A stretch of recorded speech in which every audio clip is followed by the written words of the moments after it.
আমার মুসলমান বন্ধুগণ, গভীর মনোযোগ। আল্লাহর পয়গম্বর, আখিরি জামানার নবী, সরকারে কায়নাত, দু জাহানের সরদার, নবী রহমত জনাবে মুহাম্মদ রাসূলুল্লাহ সাল্লাল্লাহু আলাইহি ওয়াসাল্লাম দুনিয়ার জমিন থেকে বিদায় নিয়ে গেলেন। তার হাতে গড়া সাহাবীদেরকে, তারা খাদেমদেরকে দুনিয়ার জমিনে রেখে গেলেন, তারা হাওয়ারিদেরকে দুনিয়ার জমিনে রেখে গেলেন, তার বন্ধু সহপাঠীদেরকে দুনিয়ার জমিনে রেখে গেলেন। একজন ভালো মানুষের বন্ধু কেমন হয়? সৎ চরিত্রবান মানুষের বন্ধু কেমন হয়? রাসূল পাক সাল্লাল্লাহু আলাইহি ওয়াসাল্লাম দুনিয়ার জমিন থেকে বিদায় নিয়ে চলে গেলেন। কিছুদিন পরে এই জমিনের খলিফা, এই রাষ্ট্রের মদিনা নামক রাষ্ট্রের খলিফা হয়ে গেলেন সিদ্দিক আকবর রাদিয়াল্লাহু তাআলা আনহু। কিছুদিন সিদ্দিক আকবর এই জমিনে, আল্লাহর জমিনে আল্লাহর দ্বীনের আমানত রক্ষা করতে চাইলেন। রাসূল পাক চলে যাওয়ার পরে তিনি সেবা করলেন, খিদমত করলেন। সিদ্দিক আকবর ইন্তেকাল করলেন, এই জমিনের খলিফা হয়ে গেলেন হযরত ওমর। হযরত ওমর তো মাত্রাতিরিক্ত গরম মানুষ, যার সঙ্গে কোনো স্যাক্রিফাইস নাই, যিনি দরদ আর নরম কোনো সুর বুঝতে পারে না, যার কাছে ইনসাফ একবারে সমান সমান। এই লোকটা যখন খলিফা হয়ে গেলেন, এই দুনিয়ার খলিফা, শুধুমাত্র আমাদের দেশের মতো একটা দেশের প্রেসিডেন্ট না, অর্ধ জাহানের খলিফা, পৃথিবীর পূর্ব থেকে পশ্চিম, উত্তর থেকে দক্ষিণ, গোটা দুনিয়ার অর্ধেক রাষ্ট্রের প্রেসিডেন্ট হয়ে গেলেন হযরতে। কথাগুলো বুঝো রে ভাই, অমরের মতো মানুষ আমাদের সমাজে দরকার আছে না নাই? কথাগুলো বুঝো, দিল দিয়া বুঝো, ইসলামটাকে বুঝো। দুহাত জোড় করে বলছি, ভালো করে বুঝো।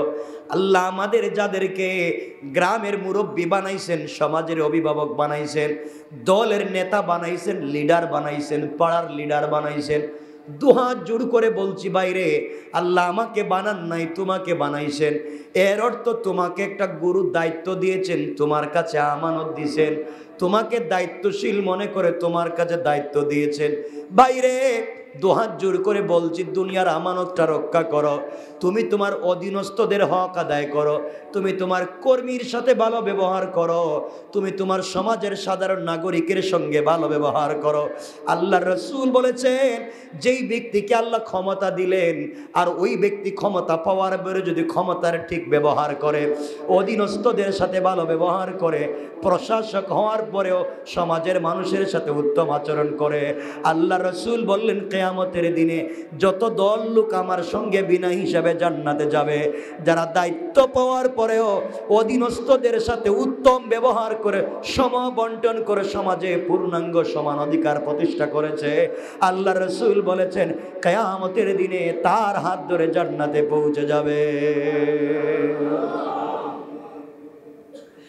খলিফাতুল মুসলিমিন, আমিরুল মুমিনিন হযরতে ওমর ফারুক রাদিয়াল্লাহু তাআলা আনহু যখন খলিফা হয়ে গেলেন, হযরতে ওমর ফারুক রাদিয়াল্লাহু তাআলা আনহু একদিন চাইলেন মুসলিম বাহিনীর অবস্থা সচক্ষে দেখবেন।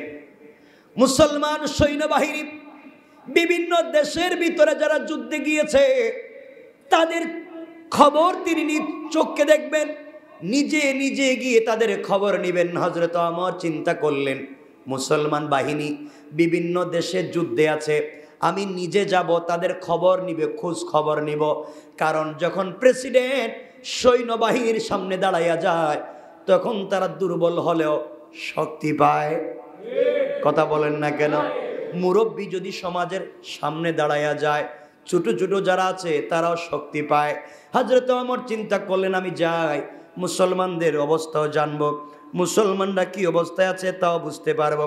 এই বলে হযরত ওমর ফারুক রাদিয়াল্লাহু তাআলা আনহু ঘোড়ায় চড়ে, ঘোড়ার পিঠে চড়ে মদিনা থেকে চলতে লাগলেন শামের দিকে, শামের সীমান্তের দিকে চলতে লাগলেন।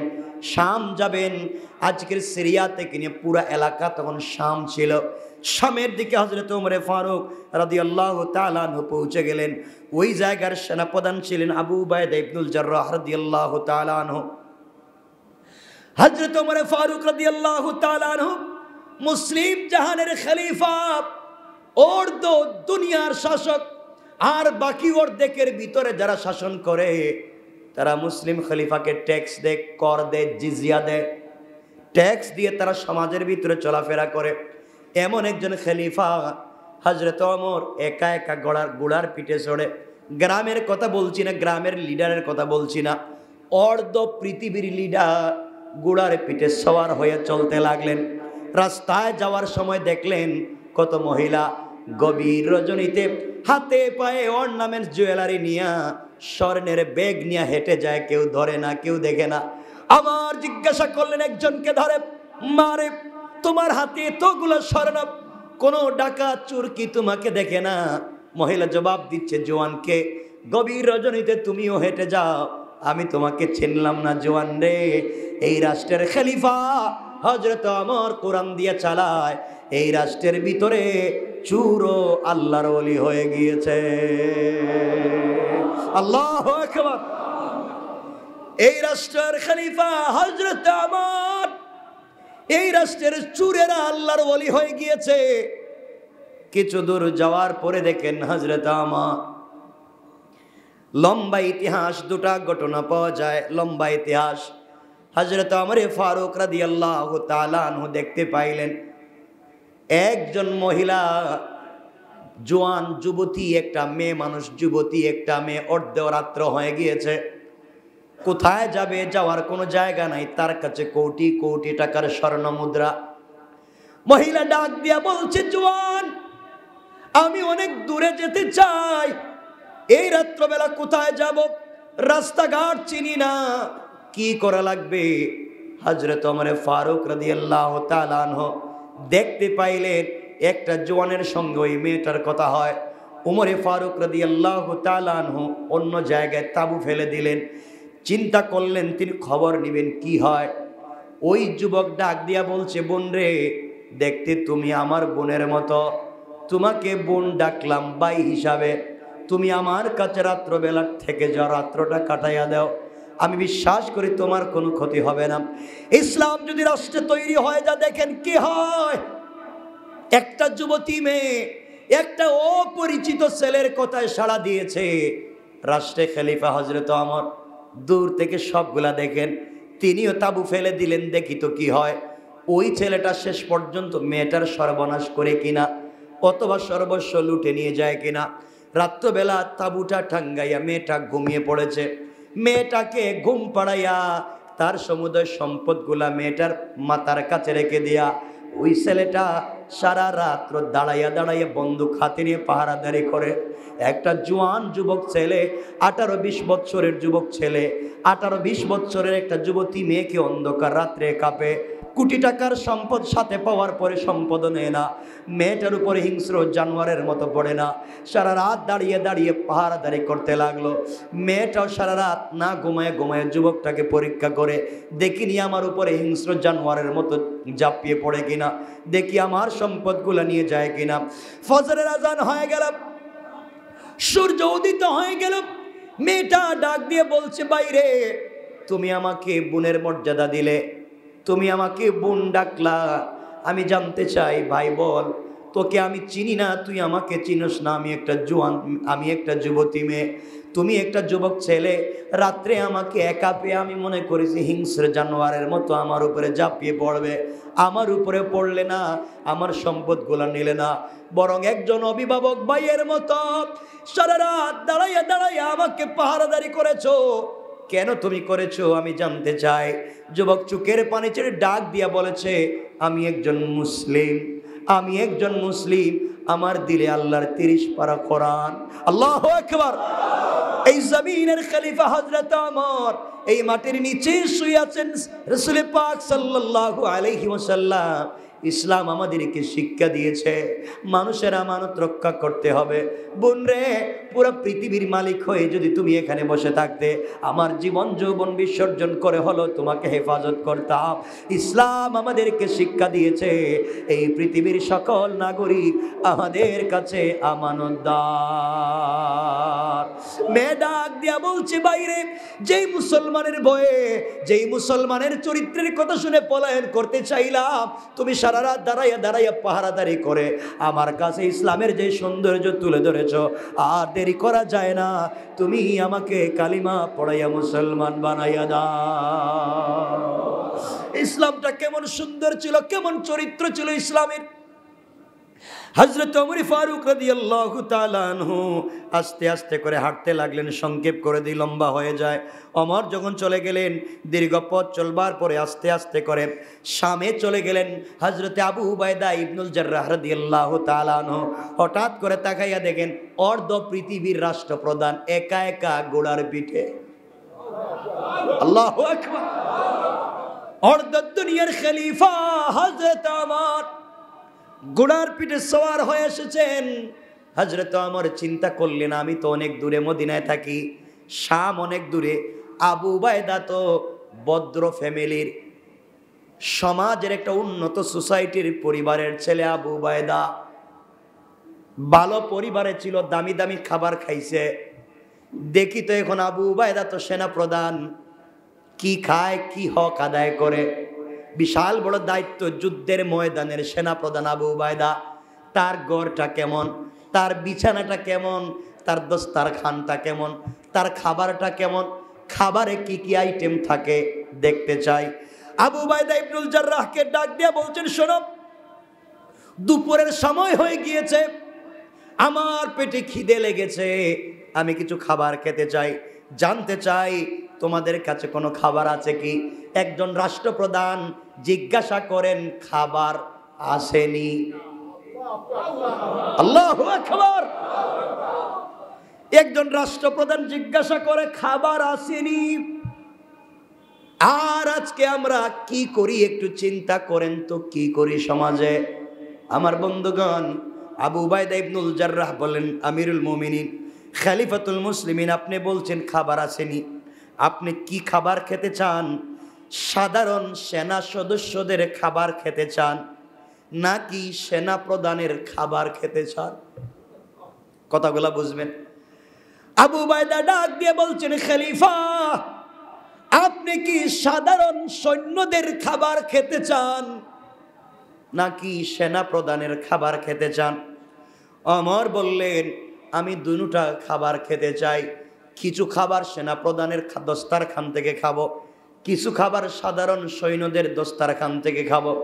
হযরত ওমর ফারুক রাদিয়াল্লাহু তাআলা আনহু বললেন, আমার সামনে আগে কোন খাবার নিয়ে আসবা?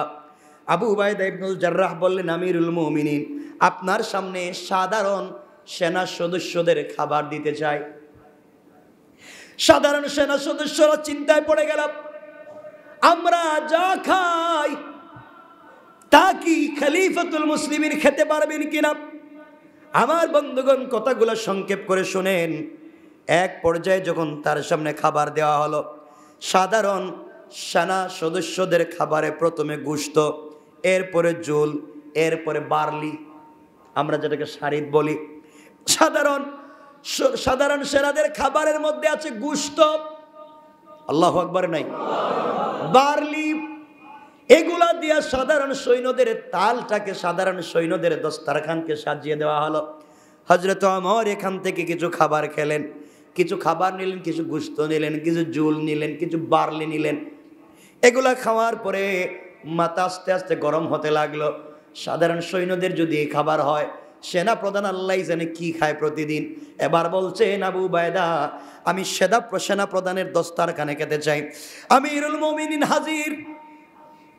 এবার সেনা প্রধানের দস্তারখান হাজির করে দেওয়া হলো।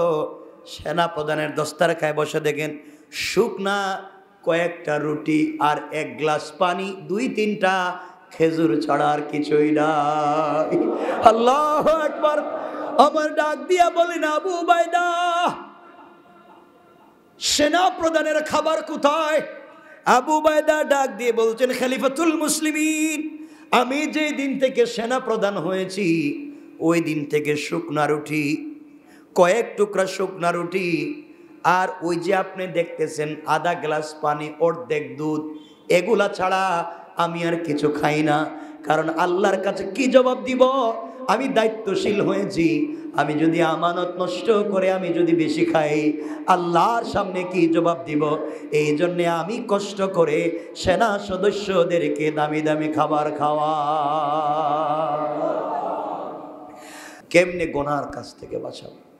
রব বলেছেন, তুমি যত নাফরমানি করো, যত অন্যায় করো, কেউ দেখতেছেন না, দেখতেছেন কে? এখন আমরা বলেন জওয়ান ভাইদেরকে বলছি, ভাই তুমি আর আমি যে সিনেমা দেখতেছি, মোবাইলে অশ্লীলতা গোনা করতেছি, কেউ দেখতেছে না। কে দেখতেছে? সবাই বলেন আল্লাহ দেখতেছেন। আল্লাহ বলছেন তাদের কান, তাদের চেহারা, তাদের চোখ, তাদের হাত পাও ওই দিন আল্লাহর কাছে সাক্ষ্য দিবে। ওই দিন আমরা বলবো ক্বালু লিজুলুদিহিম, আমরা আমাদের চেহারারে বলবো, চেহারা যার ক্রিমের জন্য, পারফিউমের জন্য, চেহারাকে সুন্দর করবার জন্য কত মেকআপ করেছেন, কত কিছু করেছেন, আমরা চেহারাকে বলবো ক্বালু লিজুলুদিহিম লিমা শাহিদতুম আলাইনা, আমরা আমাদের ত্বককে বলবো তোমরা আমাদের বিপক্ষে কেমনে সাক্ষী দিলে, কেমনে তুই আমার বিরুদ্ধে সাক্ষী দেস? আমি তোর জন্য কত কিছু করলাম, এই চেহারাকে সুন্দর রাখবার জন্য কত কিছু করলাম, লেমা সাহিত্য মাহালাইনা, তুই কেমনে আমার বিরুদ্ধে আল্লাহর দরবারে সাক্ষী দেস? তখন চেহারা বলবে, আল্লাহ সব কিছুকে বাক শক্তি দিয়েছেন, আমি কিন্তু আজকে কথা বলতেছি, আল্লাহ আমাকে বলছেন কথা বলার জন্য, আমি আল্লাহ আমাকে সৃষ্টি করছেন, আল্লাহর থেকে আল্লাহর খেয়ে আল্লাহর সামনে দাঁড়াই আমি মিথ্যা কথা বলতে পারবো না, আমি যা জানি আজকে সব বইলে দিব। কি বুঝলেন? আপনার এই চামড়া, আমার এই চামড়া বলতেছে আমি যা জানি সব বলে দিব। আল্লাহু আকবার বলেন। কে বলতেছে? আরে আল্লাহ না আছে। আচ্ছা, চামড়া বলতেছে, চামড়া বলতেছে যা জানি সব বলে দিব। বিশ্বাস হয় না? বলেন বিশ্বাস হয় না? এই চামড়া আসেনি আপনাদের শরীরে, এটারে মনে করছেন খুব বিশ্বস্ত বন্ধু, কাটলেই এখানে কাটলেই আপনি এটা লাগান ওটা লাগান বন্ধ করেন, খুব ভালো বন্ধু আপনার এই শরীরের চামড়া। কিয়ামতের দিন হেই আপনার বিরুদ্ধে সাক্ষী দিবে, এই চামড়া সাক্ষী দিবে। আপনি পায়ে ব্যথা পাইলে কত কষ্ট পান, তাড়াতাড়ি ব্যান্ডেজ করেন, পুরো বডি অকেজু হয়ে যায়। পায়ের একটা আঙ্গুলে ব্যথা পাইলে, এই আঙ্গুলে ব্যথা পাইলে সাথে সাথে তাকে ব্যান্ডেজ করে ভালো করতে চান, ওই সাক্ষী দিবে, ওই আপনার বিরুদ্ধে সাক্ষী। আপনি আপনার চোখে সুরমা লাগান, ডিজাইন করেন, চমৎকার করেন, কানকে নাককে, কিয়ামতের দিন তারা সাক্ষ্য দিবে। বিশ্বাস হয় না? কথা বলেন বিশ্বাস হয় না? মাথার চুলের গোড়া থেকে পায়ের পাতা পর্যন্ত প্রত্যেকটা অঙ্গ প্রত্যঙ্গ আল্লাহর দরবারে ওই দিন সাক্ষ্য দিবে। বিশ্বাস হয়? বলেন বিশ্বাস হয়? তাহলে আমরা দরজা লাগিয়ে যে গুনাহ করি কেউ দেখে না? বলেন কেউ দেখে না? কম্বলের নিচেও কেউ দেখে না? বোধহয় না, দেখে না মনে হয়। হ্যাঁ, কে দেখেন? সবাই বলেন কে দেখেন? জওয়ানেরা বলো, কলেজে পড়ো, স্কুলে পড়ো, ইউনিভার্সিটিতে পড়ো, গুনার কাজ করো, চোখ দিয়া, হাত দিয়া, পা দিয়া, অঙ্গ প্রত্যঙ্গ দিয়া, কেউ দেখে না। দেখেন কে? আল্লাহ। কি জবাব দিবা? কি জবাব আল্লাহর কাছে দিবে? আল্লাহ বলছেন আমি তো তোমার চামড়াকে বলবো কথা বল, ওই দিন চামড়া বলবে আপনি কি করছেন। বিশ্বাস হয়? আচ্ছা, এরপর আল্লাহ রাব্বুল ইজ্জত ওয়াল জালাল বলছেন এরপরে কান রে ধরবেন। 22 নম্বর আয়াত থেকে বলছেন কান রে ধরবেন। কান তুই বল তোর এদিকে কি কি শুনছে। আপনি বলবেন না আমি তো সারাদিন ওয়াজ শুনছি। কি বলবেন? বলবেন নি আপনি? বলে সারাদিন তো ওয়াজ শুনছি আর জিকির করছি, তসবিহ পড়ছি, আমি তো আর কান দিয়ে আর কিচ্ছু করি নাই। আল্লাহ বলবেন কান একটু কথা বলতো। বলবে আল্লাহ মসজিদে এসে ওয়াজ শুনছি ঠিকই, কিন্তু মসজিদ থেকে বাইরে গিয়েই ধুম ধাক্কা শুরু করে আওয়াজ শুরু করে দিয়েছে গানের। বলবে না এটা? কান কান শুনলে বলবে না? মনে হয় কান বলবে। আমি বলতেছি না আমার কথা, আল্লাহ বলছেন এরপরে কান রে ধরবেন। এরপর আল্লাহ বলছেন চোখ রে ধরবেন। চোখ তুমি বলো তো কি দেখছো? আল্লাহ দেখছি বলতেছি না, একবার কাছে আইনে এভাবে দেখছে, দেখা যায়নি গুনাহ। আল্লাহ আমি তো সব জানি। আল্লাহ বলবেন চোখ তুমি সাক্ষী দিচ্ছ, কান তুমি সাক্ষী দিচ্ছ, চামড়া তুমি সাক্ষী দিচ্ছ। ও বলবে, আমি বলবো আল্লাহ ওরা যা কইতেছে সব মিথ্যা কথা, আমি কিচ্ছু করি নাই, এরা আমার বিরুদ্ধে আজকে লাগছে, আমার বিরুদ্ধে আমি এদেরকে খাওয়াইলাম, হাত পা ঠিক রাখলাম, সুস্থ রাখলাম, এরা আমার বিরুদ্ধে কথা বলতেছে। আল্লাহ বলবেন বোধহয় তোমার সাথে দুশ্মনী, এরা তোমার বিরুদ্ধে কথা বলতেছে। আল্লাহ এদের সাক্ষী আসেনি, আমি যে গুনাহ করছি এদেরকে বলেন সাক্ষী আনতে। আমরা বলবো ওই যে আল্লাহ আয়াতে বলতেছেন আল্লাহ এদের সাক্ষী আসেনি। কান যে বললো আমি গুনাহ করছি এর সাক্ষী আছে, নাক যে বললো আমি গুনাহ করছি এর সাক্ষী আসেনি, হাত যে বললো আমি অন্যায় করছি এর বলেন সাক্ষী আসেনি। আল্লাহ বলবেন নাক কান হাত মুখ ঘটনা কি? তুমি যে এক বেচারার বিরুদ্ধে এত কথা বললা, এই গুনাহ করছো ওই গুনাহ করছে, তোমার সাক্ষী আসেনি? কান বলবে আল্লাহ আমার সাক্ষী আছে। সুবহানাল্লাহ বললেন না? তখন চিন্তা করেন, কান বলতেছে সাক্ষী আছে, বলতে বাস্তব সাক্ষী কয়, বাস্তব সাক্ষী কি? একবারে ভিডিও সহ লিখিত ফাইল আছে, ভিডিও আছে, ফটো আছে।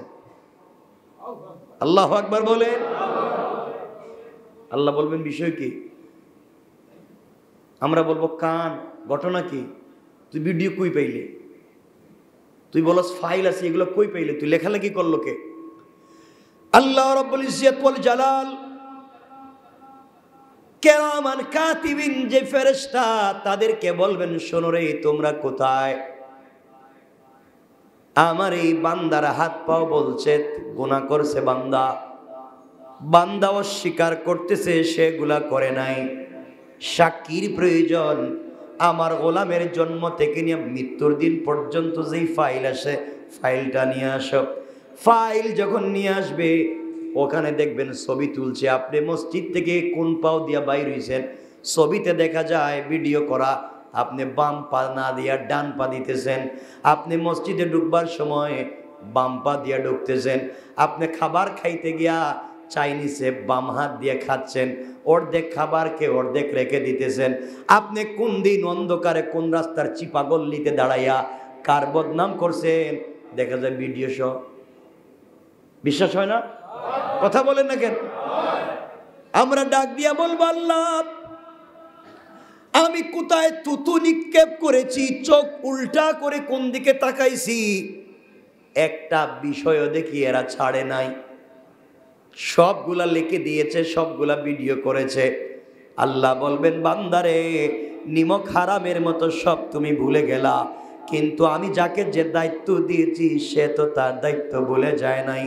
এই জন্যই জমিনকে গোলামকে যদি আল্লাহর পথে নিয়ে আসতে হয়, সমাজের ভিতরে দিনটাকে পূর্ণাঙ্গ পৌঁছে দিতে হয়, এই জমিনে আল্লাহর বিধান কোরআনের বিধান ছাড়া, রসুলের চরিত্র ছাড়া এই সমাজের মানুষের চরিত্রের পরিবর্তন করা যাবে না।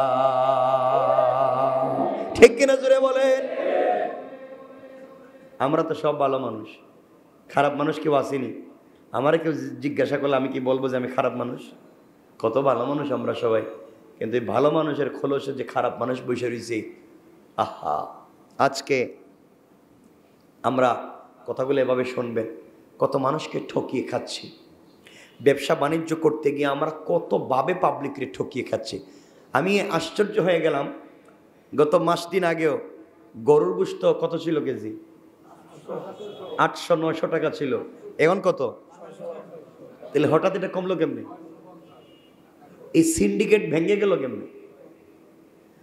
মনে রাখবেন, সুতরাং এইভাবে যারা সিন্ডিকেট করে জনগণের পকেটের টাকাকে একবারে রাক্ষসের মতো বের করে খাচ্ছেন, সিন্ডিকেট করে যারা দেশটাকে ধ্বংস করে দিতে চান, মনে রাখবেন আজকে যারা এই সমাজের মানুষকে পথে বসিয়ে দিচ্ছেন সিন্ডিকেট করে, দাম বাড়িয়ে, এই পৃথিবীতে আপনাদেরকে জবাব দেওয়া লাগবে।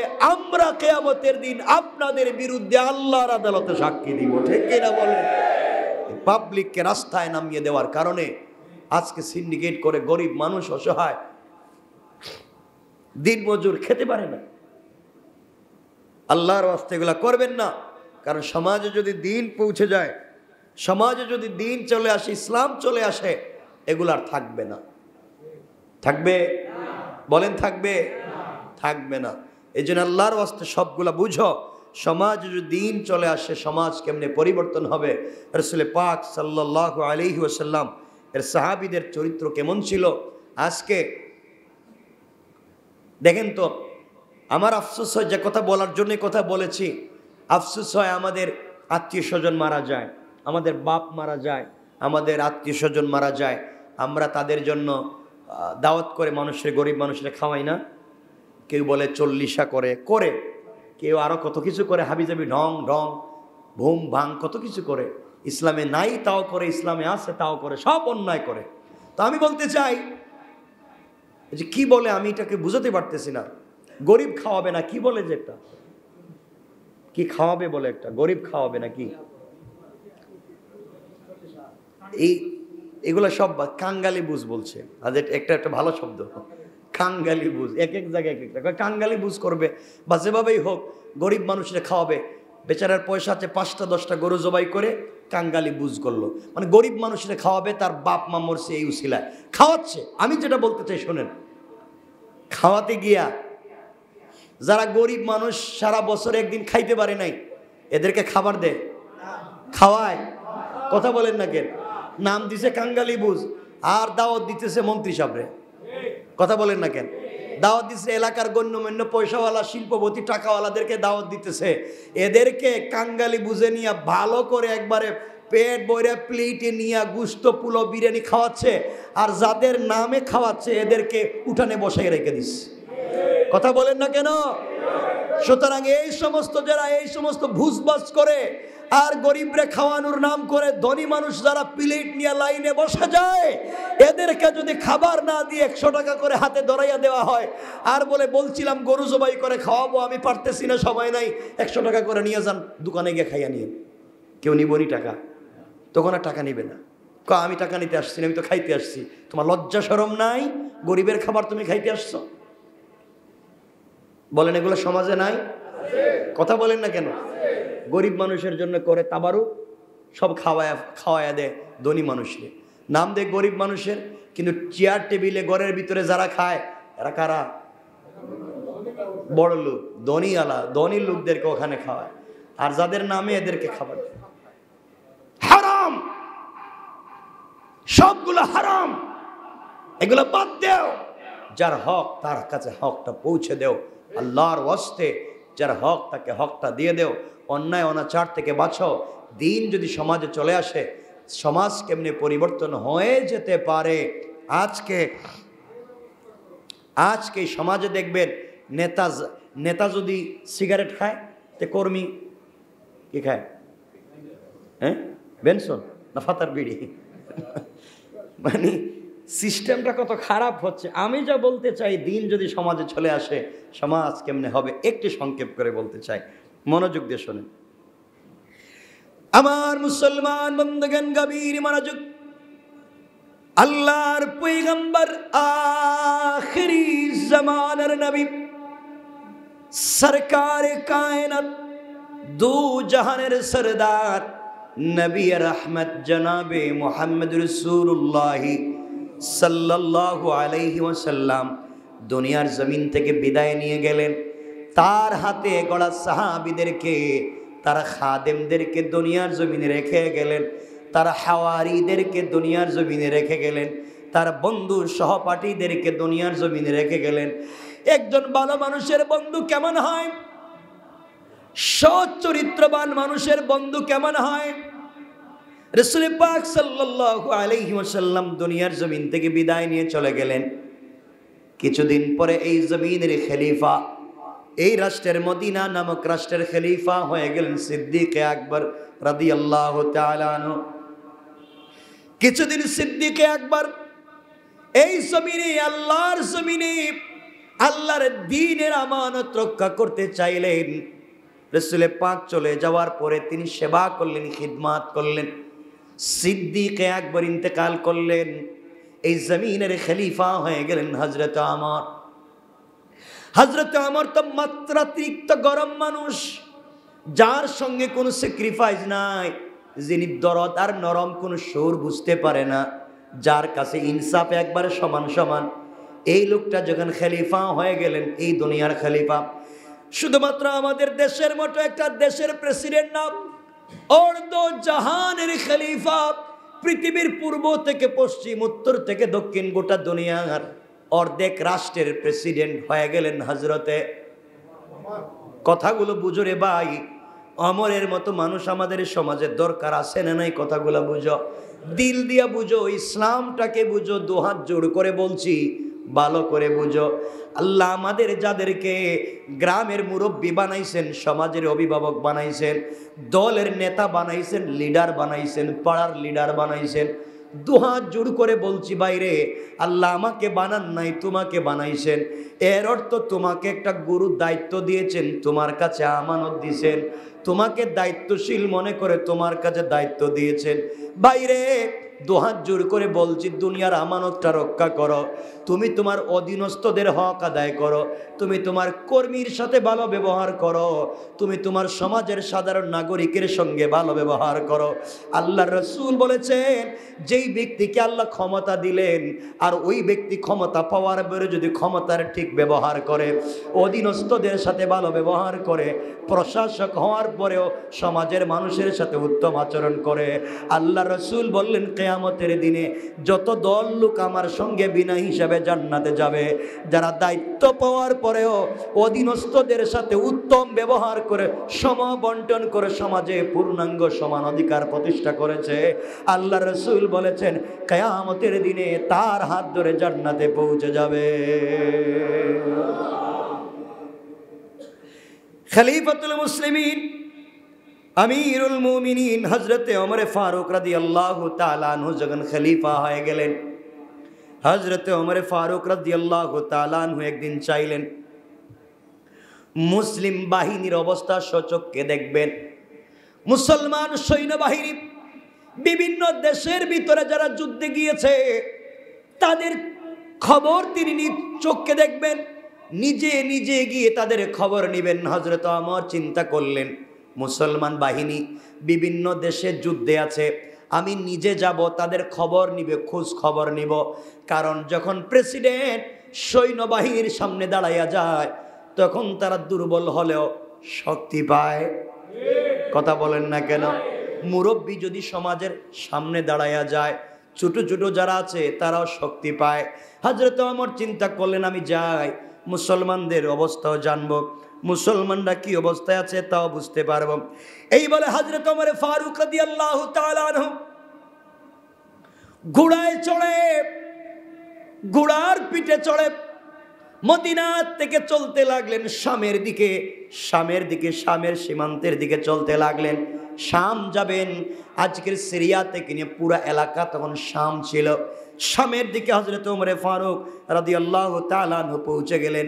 ওই জায়গার সেনাপ্রধান ছিলেন আবু উবাইদা ইবনুল জাররাহ রাদিয়াল্লাহু তাআলা আনহু।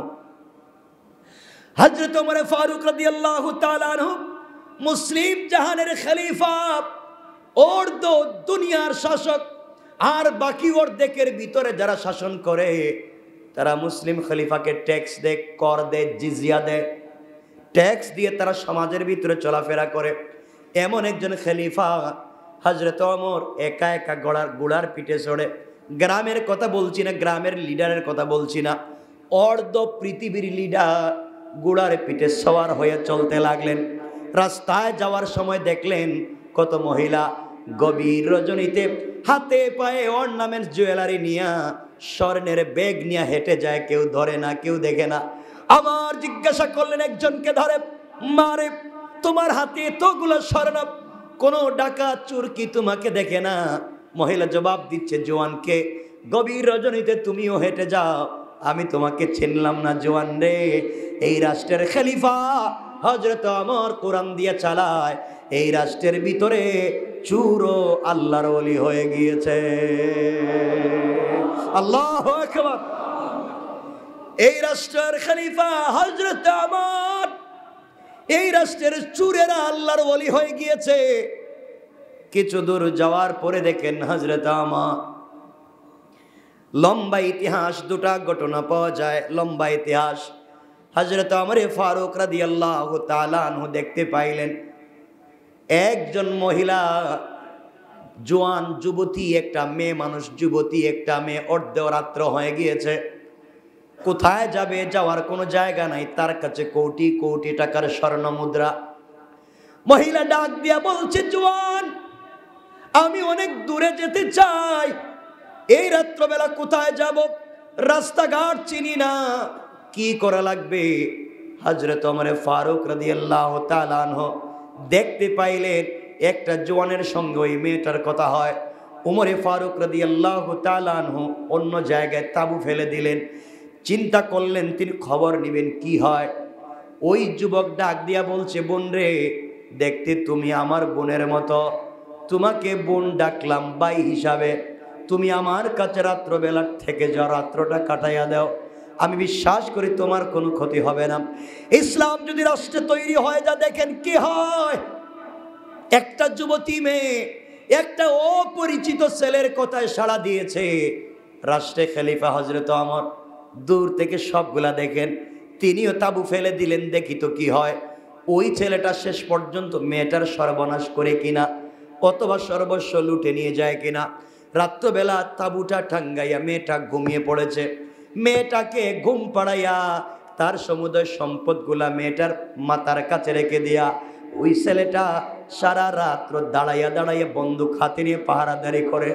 একটা জোয়ান যুবক ছেলে, 18-20 বছরের যুবক ছেলে, 18-20 বছরের একটা যুবতী মেয়েকে অন্ধকার রাত্রে কাঁপে, কোটি টাকার সম্পদ সাথে পাওয়ার পরে সম্পদ নেয় না, মেয়েটার উপরে হিংস্র জানোয়ারের মতো পড়ে না, সারা রাত দাঁড়িয়ে দাঁড়িয়ে পাহারাদারি করতে লাগলো।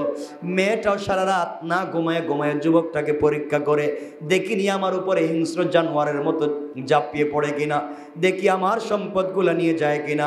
ফজরের আজান হয়ে গেল, সূর্য উদিত হয়ে গেল, মেয়েটা ডাক দিয়ে বলছে, বাইরে তুমি আমাকে বোনের মর্যাদা দিলে, তুমি আমাকে বোন ডাকলা, আমি জানতে চাই ভাই বল, তোকে আমি চিনি না, তুই আমাকে চিনস না, আমি একটা জোয়ান, আমি একটা যুবতী মেয়ে, তুমি একটা যুবক ছেলে, রাত্রে আমাকে একা পেয়ে আমি মনে করেছি হিংস্র জানোয়ারের মতো আমার উপরে ঝাঁপিয়ে পড়বে, আমার উপরে পড়লে না, আমার সম্পদগুলো নিলে না, বরং একজন অভিভাবক ভাইয়ের মতো সারা রাত দাঁড়াইয়া দাঁড়াইয়া আমাকে পাহারাদারি করেছো, কেন তুমি করেছো আমি জানতে চাই। যুবক চোখের পানি ছেড়ে ডাক দিয়া বলেছে, আমি একজন মুসলিম, আমি একজন মুসলিম, আমার দিলে আল্লাহর 30 পারা কোরআন। আল্লাহু আকবার। এই জমিনের খলিফা হযরত ওমর এই মাটির নিচে শুয়ে আছেন রাসূল পাক সাল্লাল্লাহু আলাইহি ওয়াসাল্লাম। ইসলাম আমাদেরকে শিক্ষা দিয়েছে মানুষের আমানত রক্ষা করতে হবে। বোন রে, পুরো পৃথিবীর মালিক হয়ে যদি তুমি এখানে বসে থাকতে, আমার জীবন যৌবন বিসর্জন করে হলো তোমাকে হেফাজত করতাম। ইসলাম আমাদেরকে শিক্ষা দিয়েছে এই পৃথিবীর সকল নাগরিক আমাদের কাছে আমানতদার। মেয়ে ডাক দিয়া বলছে, বাইরে যেই মুসলমানের ভয়ে, যেই মুসলমানের চরিত্রের কথা শুনে পলায়ন করতে চাইলাম, তুমি সারা রাত দাঁড়াইয়া দাঁড়াইয়া পাহারাদারি করে আমার কাছে ইসলামের যে সৌন্দর্য তুলে ধরেছ, আর দেরি করা যায় না, তুমি আমাকে কালিমা পড়াইয়া মুসলমান বানাইয়া দাও। ইসলামটা কেমন সুন্দর ছিল, কেমন চরিত্র ছিল ইসলামের। হযরত ওমর ফারুক রাদিয়াল্লাহু তাআলা আনহু আস্তে আস্তে করে হাঁটতে লাগলেন, সংক্ষেপ করে দিই লম্বা হয়ে যায়। ওমর যখন চলে গেলেন, দীর্ঘ পথ চলবার পরে আস্তে আস্তে করে শামে চলে গেলেন। হযরত আবু উবাইদা ইবনুল জাররাহ রাদিয়াল্লাহু তাআলা আনহু হঠাৎ করে তাকাইয়া দেখেন অর্ধ পৃথিবীর রাষ্ট্রপ্রধান একা একা ঘোড়ার পিঠে। আল্লাহু আকবার। অর্ধ দুনিয়ার খলিফা হযরত ওমর ঘোড়ার পিঠে সওয়ার হয়ে এসেছেন। হযরত ওমর চিন্তা করলেন, আমি তো অনেক দূরে মদিনায় থাকি, শাম অনেক দূরে, আবু উবাইদা তো ভদ্র ফ্যামিলির, সমাজের একটা উন্নত সোসাইটির পরিবারের ছেলে। আবু উবাইদা ভালো পরিবারে ছিল, দামি দামি খাবার খাইছে। দেখি তো এখন আবু উবাইদা তো সেনা প্রধান, কি খায়, কি হক আদায় করে, বিশাল বড় দায়িত্ব, যুদ্ধের ময়দানের সেনা প্রধান আবু উবাইদা। তার ঘরটা কেমন, তার বিছানাটা কেমন, তার দস্তারখানটা কেমন, তার খাবারটা কেমন, খাবারে কি কি আইটেম থাকে দেখতে চাই।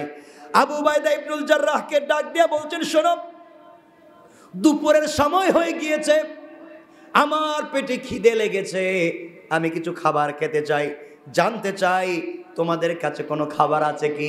একজন রাষ্ট্রপ্রধান জিজ্ঞাসা করেন, খাবার আসেনি? আল্লাহু আকবার। একজন রাষ্ট্রপ্রধান জিজ্ঞাসা করে, খাবার আসেনি। আর আজকে আমরা কি করি একটু চিন্তা করেন তো, কি করি সমাজে? আমার বন্ধুগণ, আবু উবাইদা ইবনুল জাররাহ বলেন, আমিরুল মুমিনিন, খলিফাতুল মুসলিমিন, আপনি বলছেন খাবার আসেনি, আপনি কি খাবার খেতে চান? সাধারণ সেনা সদস্যদের খাবার খেতে চান নাকি সেনা প্রধানের খাবার খেতে চান? কথাগুলা বুঝবেন। আবু উবাইদা ডাক দিয়ে বলছেন, খলিফা, আপনি কি সাধারণ সৈন্যদের খাবার খেতে চান নাকি সেনা প্রধানের খাবার খেতে চান? ওমর বললেন, আমি দুটোটা খাবার খেতে চাই। কিছু খাবার সেনা প্রধানের দস্তারখান থেকে খাবো, কিছু খাবার সাধারণ সৈন্যদের দস্তারখান থেকে খাবো। হযরত ওমর ফারুক রাদিয়াল্লাহু তাআলা আনহু বললেন, আমার সামনে আগে কোন খাবার নিয়ে আসবা? আবু উবাইদা ইবনুল জাররাহ বললেন, আমিরুল মুমিনিন, আপনার সামনে সাধারণ সেনা সদস্যদের খাবার দিতে চাই। সাধারণ সেনা সদস্যরা চিন্তায় পড়ে গেল, আমরা যা খাই তা কি খলিফাতুল মুসলিমিন খেতে পারবেন কিনা? আমার বন্ধুগণ, কথাগুলো সংক্ষেপ করে শুনেন। এক পর্যায়ে যখন তার সামনে খাবার দেওয়া হলো, সাধারণ সেনা সদস্যদের খাবারে প্রথমে গোশত, এরপরে ঝোল, এরপরে বার্লি, আমরা যেটাকে শারিদ বলি। সাধারণ সেনাদের খাবারের মধ্যে আছে গোশত, আল্লাহু আকবার নাই, বার্লি, এগুলা দিয়া সাধারণ সৈন্যদের তালটাকে, সাধারণ সৈন্যদের দস্তারখানকে সাজিয়ে দেওয়া হলো। হযরত ওমর এখান থেকে কিছু খাবার খেলেন, কিছু খাবার নিলেন, কিছু গোশত নিলেন, কিছু ঝোল নিলেন, কিছু বার্লি নিলেন। এগুলা খাওয়ার পরে মাথা আস্তে আস্তে গরম হতে লাগলো। সাধারণ সৈন্যদের যদি এই খাবার হয়, সেনা প্রধান আল্লাহ জানে কি খায় প্রতিদিন। এবার বলছেন, আবু উবাইদা, আমি সেনা প্রধানের দস্তারখানে খেতে চাই। আমিরুল মুমিনিন হাজির। এবার সেনা প্রধানের দস্তারখান হাজির করে দেওয়া হলো। সেনা প্রধানের দস্তারখায় বসে দেখেন শুকনা কয়েকটা রুটি আর এক গ্লাস পানি, 2-3টা খেজুর ছাড়া আর কিছুই নাই। আল্লাহু আকবার। আমার ডাক দিয়া বলেন, আবু উবাইদা, সেনা প্রধানের খাবার কোথায়? আবু উবাইদা ডাক দিয়ে বলছেন, খলিফাতুল মুসলিমিন, আমি যে দিন থেকে সেনা প্রধান হয়েছি ওই দিন থেকে শুকনা রুটি, কয়েক টুকরা শুকনা রুটি, আর ওই যে আপনি দেখতেছেন আধা গ্লাস পানি, অর্ধেক দুধ, এগুলা ছাড়া আমি আর কিছু খাই না। কারণ আল্লাহর কাছে কি জবাব দিব? আমি দায়িত্বশীল হয়েছি, আমি যদি আমানত নষ্ট করে আমি যদি বেশি খাই, আল্লাহর সামনে কি জবাব দিব? এই জন্যে আমি কষ্ট করে সেনা সদস্যদেরকে দামি দামি খাবার খাওয়া। হযরত ওমর ফারুক রাদিয়াল্লাহু তাআলা চোখের পানি ছেড়ে হাউমাউ করে কাঁদতে লাগলেন। কাঁদতে কাঁদতে বললেন, হে উম্মতের আমিন, হে উম্মতের আমিন, আবু উবাইদা ইবনুল জাররাহ, এই দুনিয়া আমাদেরকে পরিবর্তন করে দিয়েছে। এই দুনিয়ার জৌলস, দুনিয়ার লোভ লালসা আমাদেরকে পরিবর্তন করে দিয়েছে রে আবু উবাইদা। কিন্তু সেনা প্রধান হওয়ার পরেও দুনিয়া তোমাকে পরিবর্তন করতে পারে না। আল্লাহু আকবার। চিন্তা করলেন, ইসলাম যদি চলে আসে, একজন নেতার কি পরিবর্তন হতে পারে, সমাজ কেমনে পরিবর্তন হতে পারে। আল্লাহ আমাদের সবাইকে কবুল করুক। সকলে বলেন আমিন, আরো জোরে বলেন আমিন। অনেক সময় নিয়ে ফেলেছি আজকে, আমার কথা কি আপনারা বুঝতে পেরেছেন?